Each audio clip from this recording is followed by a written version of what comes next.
the problem is that the majority of young men in the world today are completely invisible, and social media has made them invisible.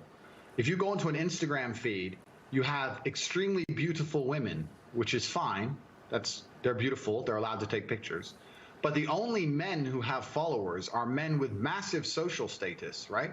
Men with Ferraris and money, or rappers, or people who have YouTube channels, interesting people. If you're a normal man with a normal job, you don't really exist in the online world. It's very difficult to get followers. Nobody replies to your DMs. You don't really matter. You don't have access to the sexual marketplace. It's very difficult for you to even get any kind of recognition that you're even alive. And a lot of men feel lost and lonely because of that. And I was championing to a degree their issues by saying to them, look, that is unfair perhaps, but that's the way the game works.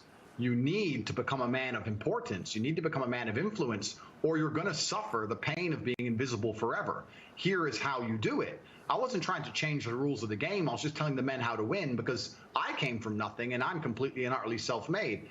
And I think the reason a lot of men are so depressed is because they feel invisible. They feel like life is too hard. Women expect me to be strong and smart and funny and interesting with a nice apartment and a fast car and tall and well-connected and funny. And it's just too much for them to handle. And the social pressure on men is absolutely immense.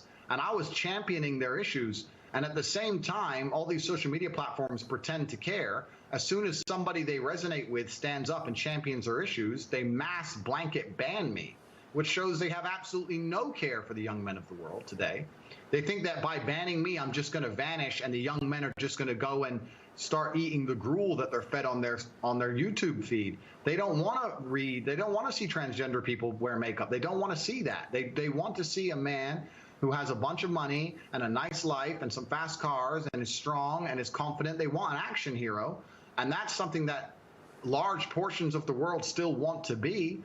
And YouTube and social media platforms obviously just don't like the idea of that. They want to get rid of me and try and replace me with something they see as far more malleable, trying to create people which are more malleable and more easy to program and more easy to control. So